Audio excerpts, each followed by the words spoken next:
Why don't you tell us about some of the other ones that are popping up in February? This by the way, came out around Valentine's Day, which was perfect Oh, for. perfect timing for that. Yeah, they don't do that anymore either. They're just like, here's a romance in September. Yeah. It's not Yeah. going to do well enough. Here's a horror film in February. So, There was a movie called Queen's Logic, which was a coming of age ensemble movie that actually had a pretty big cast. It had Kevin Bacon, Lyndon Fiorentino, Joe Mantegna, Jamie Lee Curtis, John Malkovich, Tom Waits. And it's directed by the director of the Buddy Holly story. I haven't seen it. I've never I've heard of heard, it.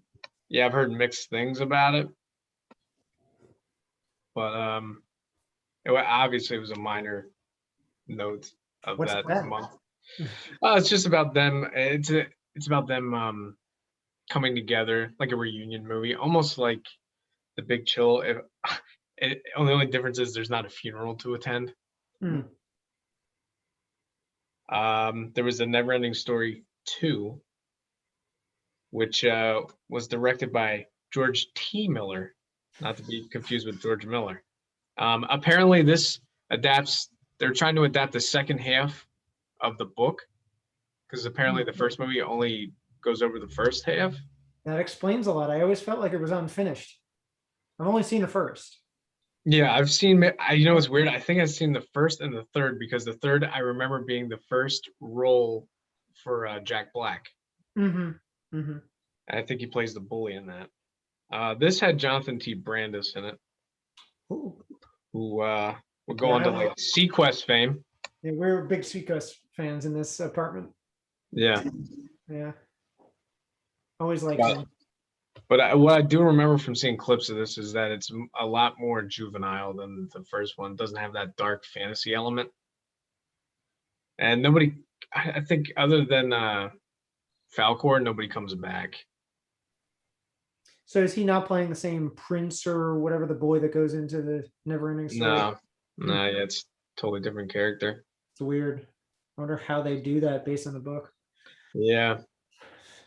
There was a movie with Patrick Dempsey called Run, which is almost like his After Hours. He plays a law student who gets into a gambling debt with a mobster and has to go on run after he accidentally kills the mobster's son. It's very convoluted and ludicrous, and I'm starting to realize that up until recent years, Patrick Dempsey had sub-zero charisma. They didn't know what to do with him. Yeah, after Can't Buy Me Love, Yeah, they tried to put him in this like Christian Slater mode, and it doesn't work for him. Like after every really harrowing action scene, he has a quip. So he's trying to be like Chevy Chase and Fletch. It doesn't work. Sleeping with the Enemy, which won the box office the week that LA Story comes out. It's actually, I just want to point this out, the movie that takes Home Alone off the top of the box office, because Home Alone had been out since what, November 15th of 1990 and lasted until February 15th when Sleeping with the Enemy took over the box office. LA Story got second. So it's a shame because it's a tawdry pot boiler about Julia Roberts being abused by her husband and going on the lam. I'm sure it's just who would abuse Julia Roberts? Why? Why would you do that? Even if she's portraying someone. Like, let's not go there. Yeah, because this is a fantasy movie for me. Yeah, he hates Julia Roberts for some reason. I hate Julia Roberts. Then wait, did we see Pretty Woman? Yeah, I forced Corey to rewatch Pretty Woman. Oh wow. Wow, that must have been hard. I knew. Yeah. I was like, why can't Lorcia and Giacomo be the Pretty Woman? That's true, actually. I like her better. Yeah, damn it. King Ralph came out this year. And I think you're a fan of this, are you not? I watched it for the podcast. Okay, well, it's fresher in your mind than it is in mine. What I remember was pretty mediocre, but maybe you have. It's not great. Discrepant thoughts. I'm a big John Goodman fan, so this as a child I would see a moment or two and we pass, and then I never got around to watching it. So I'd always wanted to see it, and it's not great, but he's funny. I just like his delivery of lines, and the premise isn't that amazing. It's the entire royal family is accidentally electrocuted, so they have to dig deep into the lineage to figure out who could possibly ascend to the throne. Yeah. And they find a lounge singer in Vegas, played by John Goodman, named Ralph. So he becomes the king, and they just set about trying to teach him the ways of becoming a British royal. And that could be inherently funny. I actually think they could do better today, especially with the way people have gotten even more obsessed with the queen and what she does. But they kind of it kind of gets in that Dave mode where they're trying to be sentimental about the royal family, but then they don't have anywhere near any complications from how the British people have been terrible over the last couple centuries. So Yeah. just an American do it. Anyone can become a royal, and that's the joke, and that lasts an hour and a half. It is interesting to note, though, Peter O'Toole plays the person Yes. tasked with trying to create a king, and he's actually really good. He never breaks his austere mode. I thought it was going to kill him because he's never won an Oscar. I'm like, why is this the person doing it? I could have seen like, what's the guy that was in Indiana Jones and Arthur? I could have seen him do it. What, John Gielgud? Yeah, I'm thinking John Gielgud kind of part could have been doing this, like the guy watching over the shoulder, making sure Arthur's not getting into antics. That's kind of what they were going for. But I wrote this down because this is ridiculous. This is a line that Peter O'Toole has to say with a straight face to John Goodman about his stripper friend. Then we'll get her a G-string and some pasties, but you must not shrink from your duty. Yeah, stuff like that. I loved him in it because he never broke. And I like it in the end mostly because I like John Goodman, and it gave me a newfound respect for Peter O'Toole just because he looked like he was playing Dan Connor. Mm-hmm. Like a blue collar. Yeah, he's basically that. The one Yeah. thing that's holding me back from watching Roseanne, he's Roseanne herself, but I love John Goodman, so She's I feel good like in the show. I feel like I should give it a chance for him, and maybe I'll Great show. Yeah, so. But thank you for letting me talk about King. Yeah, no problem. Used to be on TBS all the time. Mm-hmm. I wanted to watch it with commercials. That's mostly why I put it off for 30 years. Underappreciated dark comedy came out this month with Chevy Chase, actually, and it's the brainchild of the brilliant, occasionally, Dan Aykroyd. It's called Nothing But Trouble. It's a much soured upon film that I think doesn't get nearly the credit that it should. I read something about Nothing But Trouble. John Candy was supposed to play something recently. He plays two roles in the movie, but he chose to do this instead of something else that we watched. I forget what it was. I meant to tell you. Oh. No. Apparently, on set, Dan Aykroyd and Chevy Chase almost came to blows. At one point, Chevy Chase said, "Do you know they're paying me more for this than they are paying you, even though you're the writer, director, and star?" Apparently, he was really unhappy with the direction of the movie. You couldn't really tell from the movie. He's very affable, and he actually plays a good hero. But I think from the set design is very Tim Burton-esque. They really went all out on this movie. It's kind of a kitchen sink horror comedy hybrid. It's infamous for being. I really like it. Maybe I grew up with it, so I'm a little more tolerant of it. But I suggest people, other than LA Story, there's another hidden gem for the month that people should check out. Give it a chance. Don't let the production problems and the release date delays give you any pause. Check this out. I don't like the way he's grimacing right now. Know what I'm saying? I've heard bad things. I'm sorry, pal. I know you have. Who from? The internet. We don't listen to the internet. We are the internet. Yeah. A sequel to a beloved cult classic came out this month, Bride of Reanimator. which I had just seen recently for the first time. It's terrible. They need Stuart Gordon to pull off something like this. He has the gallows humor and the style to pull off something like this. This one just is heavily reliant on excessive gore. The Hmm. first one had good characters, witty writing, and the gore was just there to serve the film. This one's the other way around. It feels like they came up with the splatter effects first, and then came up with the storyline later. Then we had He Said, She Said, which is kind of a chick flick with Kevin Bacon. It's actually an interesting approach to a story. It's Kevin Bacon and I think Elizabeth McGovern, and they played two reporters, and it's almost like a Rashomon. Like he'll tell a side of the story about their meet cute, and then she'll tell a side of the story about their meet cute. It's an interesting experiment. It doesn't really work all overall, but it's a cute film. Hmm. And Okay. now we go to Poster Boy. Oh boy. So you ready? You ready, Jeff? Let's do this. There we let me bring out my clock now. All right. Let me share my screen.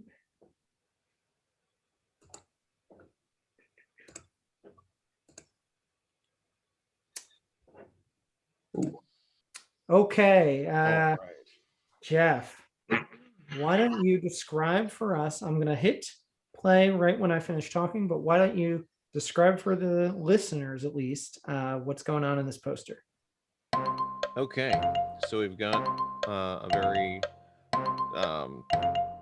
universal monster looking horror poster where you've got a glowing green skeleton with a mask of a crying woman on a stick in front of its face. So some sort of this ghost is probably going to be pretending to be someone. But interestingly enough, Already 30 seconds, 30 so I don't seconds. think I can give you that much time to figure it out. 30 seconds goes quickly. It So does. thank you for describing it though, but why don't I start you again, because I'll ask a question and then we're still figuring this out a year into this. Trying out new things. Why don't I start your guessing when I start the clock? But yeah, was there anything else you wanted to say about it? No, I mean that pretty much covers it. Nothing else. In the top of her head on that mask, so that might have something to do with it. It looks like one of those almost half masks. Yes. Let me ask you this. What would you call this film? Death face. I don't. The skeleton inside me. The I've got you under my skin. 10 seconds. right. Face off. Okay. Oh, good. That's I'm never not- been made yet. So No, it's not. all right. Well, that was 30 seconds to guess. So I will give you another 30 and show you the tagline. There you go. Buy a bag, go home in a box. Now, what do you think the premise of this film is based on the tagline and the poster? A possessed Avon lady. Someone who's trying to have just a Tupperware party from hell. Or just some sort of, she's a fashion designer that is ill-fated in some way. That was another 30 seconds. These go fast. Yeah, maybe we should. Yeah, you're. I like it better when I'm just throwing shit at the wall. Yeah, were you? Maybe we'll let you breathe a little. So, this next part gives away pretty much everything in the film. So you weren't close, and I don't think you would be able to be anywhere near close. Yeah, the poster's kind of vague, actually. It's very vague. No, it's so I can't don't. even tell like who it's supposed to be. Right. I don't expect you to ever. No one would get this from this, but the slogan is actually a hint to the title. So I will show you the. Not Death Becomes Her, is it? No. That Oh is no, that's later. that is next year. So here you go. This is the plot. The Possessor. 15 years ago, he murdered his family on stage and burned down the theater. Tonight, he's back for an encore. Uh-huh. Okay. I don't get the I mean, buy a bag, go home in a box bit. hang on. What usually comes in a bag at a theater? Is it called popcorn? Is it? Yes, Is it? he got it. What? Yeah. Like, oh wow, I guess okay. That Maybe is- I should have. Jimmy wins some points this year. Yeah. Look at I that. was so Yeah. bugged out by that tagline. I'm gonna that was hand like, off. huh? I'm gonna hand off the poster boy mantle to Jimmy now. Yeah. Like No, the no. America Shield.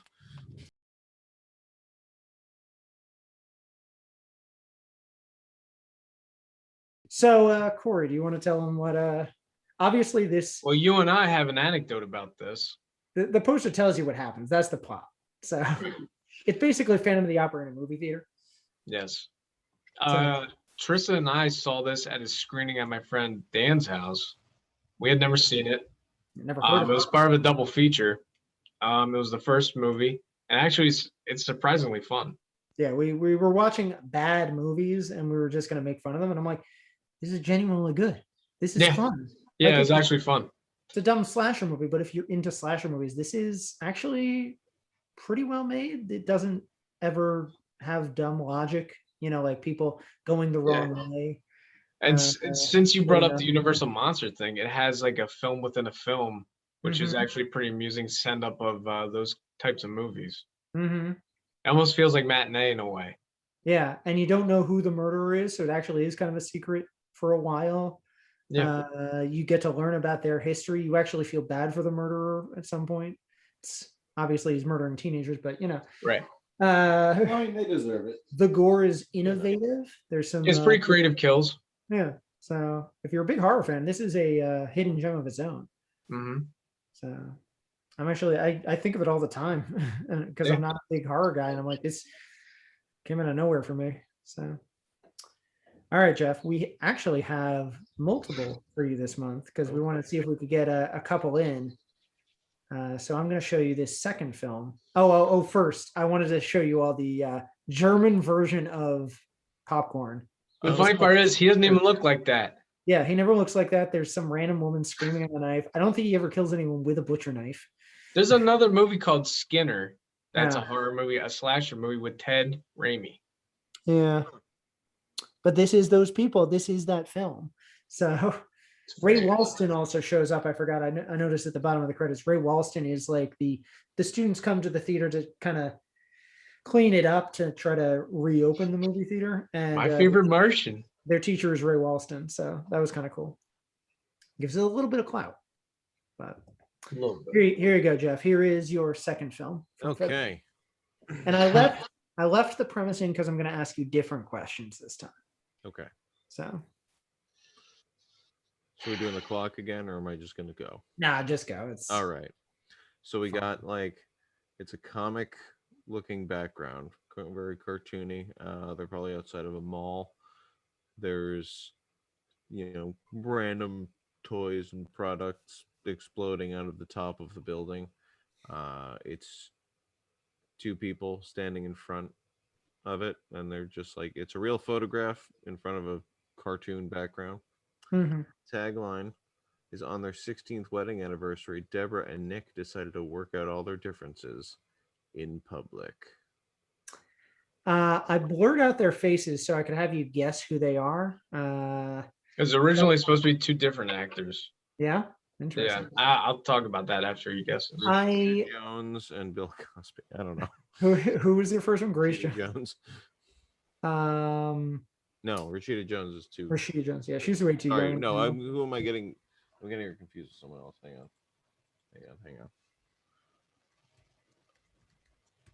I can't remember the name. That's okay. It's nowhere near Rashida Jones, No.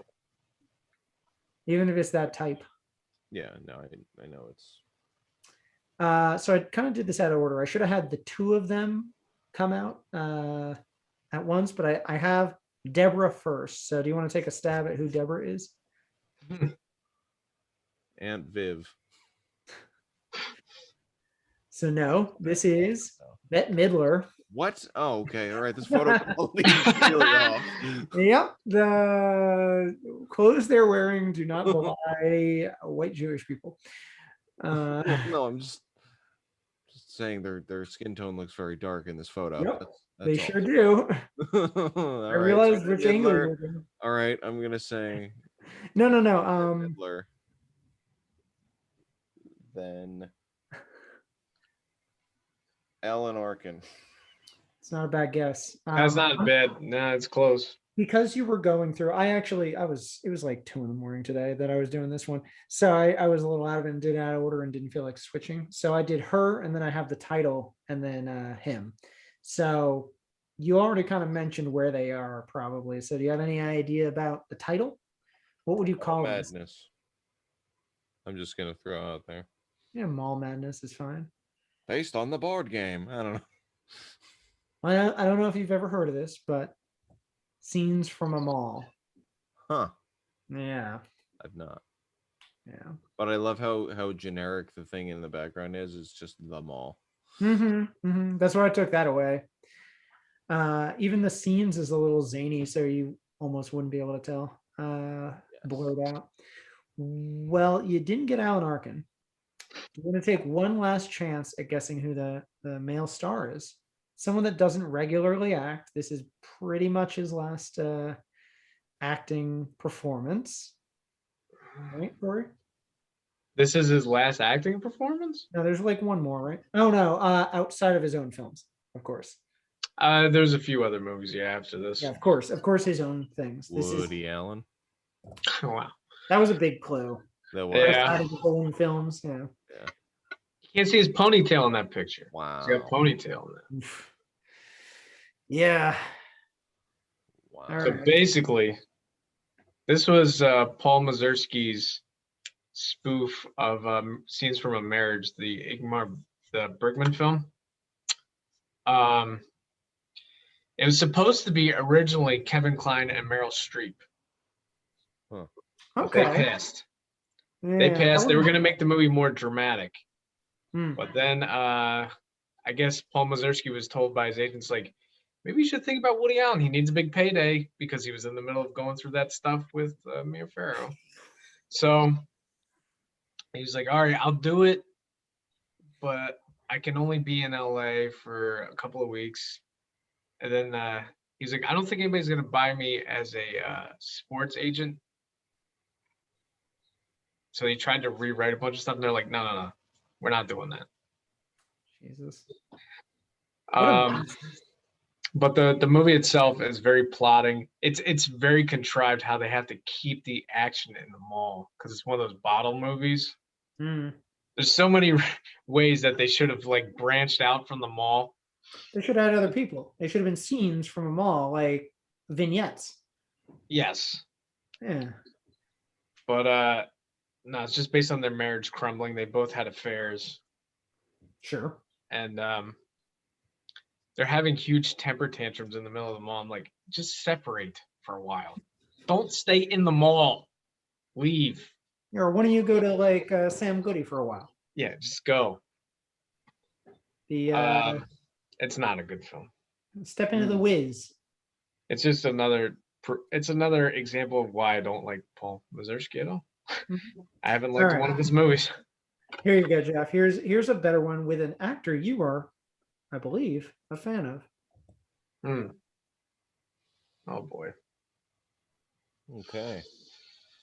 All right. You should recognize the dad. So we got a nuclear family with Ed Begley Jr. Yeah. As the dad.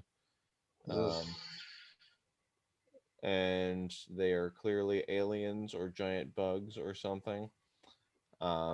They've got cockroach antennas, and Ed Begley's arm is a weird cockroach hand. Sure is. Didn't notice that. Yeah. And there's some shady looking, probably Bob Hoskins type neighbor fellow lurking in the background. And it's from the creators of Heathers. Mm-hmm. It actually was filmed like in 87, but took 3 years to come out. So Hmm. one of those. So I believe I go next to the bottom quote. You did pretty well though about the synopsis. What would Yeah, you call this before I give you anything else? All in the Family. No.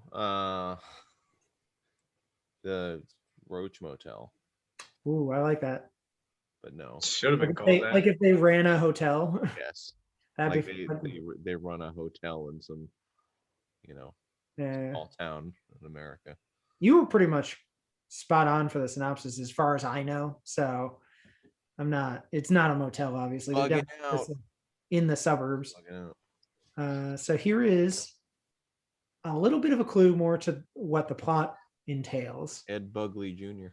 I don't know if you noticed below the warped title, there's another synopsis, not synopsis, but like tagline. A new species of comedy. Okay. Yep.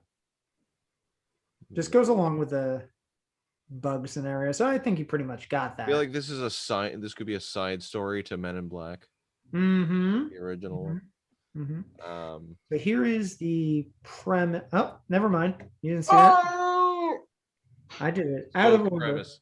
I think I thought you weren't going to get the premise. I Did you blanked. see the title? Go with the premise. Did you see the title? Let's go with the premise. Well, you can tell it. You pretty much said it. I can't just skip ahead. Okay, I'll look. Well, here you go. Look, I'm covering it. Sure. 4 decent, self-respecting South American beetles have just mutated into something really revolting. A typical American family. Yeah, you're not. You pretty much got it. Yeah. I have no idea. I don't know if you could get more specific. So I don't. Yeah. I mean. Yeah, you would never get the last word because I can't really. Yeah. It would have to be something like The Pests Next Door or something. Yeah, along those lines. You can pull your hand Best away. Western. The Roach Motel. You really want to do a I hotel? really want to do that now. All right, you can pull your hand away. Okay. Meet the Applegates. Yeah, you never would have gotten the title. How? Yeah. What? Well, I like having you guess what you, or at least produce what you would call it a thing based on the poster. So I think The Bug Next Door or something like that would work. I like your idea better that it's actually set at a hotel, that they're trying to be a normal working family, and you would get more characters that way. So instead of just like basically what was Lenny Venito's show that he did where he was an alien family and Mark Hamill was there? Yeah. Just the neighbors. It was basically that.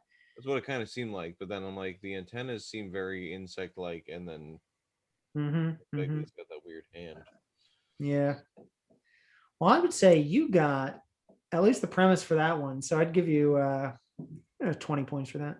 And then Jimmy killed it today on Poster Boy because he got the I mean, he got popcorn. So I'll give him 10. Welcome to Poster Boy, where the rules are made up and the points don't matter.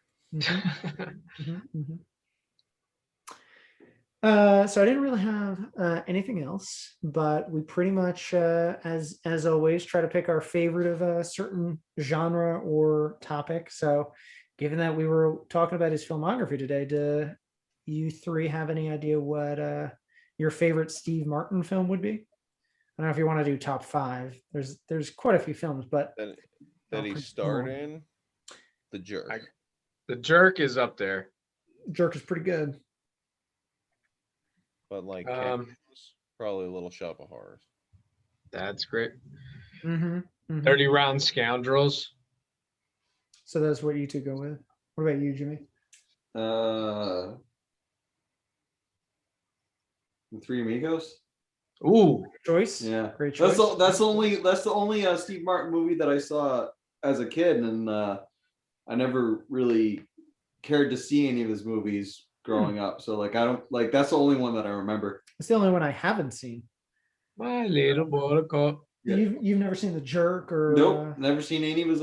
I'm pretty sure I haven't seen any of his other movies. we're gonna start watching those. Oh wait, no, I've seen some of his family comedies where he Like Father of the Bride. Yeah. Yeah, that's pretty good. Sorry. That's the next thing he So gets like the into. later stuff when like he's like retirement age and like his Yeah. kids are like, I've seen those movies, but I don't remember them because they're pretty much the same. Gray hair is real. Goldfinger's really good.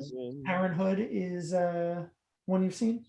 I think so. I'm pretty So sure. he was just coming off of Parenthood on LA Story, another note, and he had just gotten his last Golden Globe nomination. It's a surprise he never got anything really. He never really had an Academy Award nomination. He got a Lifetime Achievement thing, but he kind of delved into family comedies through the 90s. And I actually want to go through. I like Bowfinger. I was thinking about that just because I like Eddie Murphy too. But I mean, when we were in college, we went to see Shop Girl, and I know it's kind of it's like one of his plays. It's a little dry. Yeah. I read the book right after, and it's got a bit of a difference. So he adapted his own work and changed a bunch of things to make it more suited for cinema. I like both. So Spanish Prisoner. yeah, that's another latter day experimental film. I like Novocaine, but I'm gonna go with Shop Girl. You have a drug problem, I see. It is funny he did a film called Novocaine after he plays the dentist in a Little Shop. That's right. I was kind of playing on that. But... Okay, well that's our Steve Martin episode. Thanks for listening as usual. Remember to rate, subscribe to our YouTube channel or our Spotify or our iTunes. We always enjoy talking about our hidden gems, and hopefully you'll check in next time to a film that kind of has it's not quite lost to time. It is heralded as one of this director's better films, but he's more famous for stuff like JFK Now, which comes later this year, and Platoon. But right at the beginning of the year, he did a biopic of The Doors. So we're going to take a look at Val Kilmer's finest moment, I'd say, out of Tombstone. finest moments. I was gonna say Tombstone's probably up there. Tombstone's my favorite film. I don't know. So, His rubber Batman nipples. Yep, Batman. They stand out in my memory. we're gonna get into all of that. So that was Oliver Stone's biopic. So thanks again. Woo! Yeah. Now Drew Music.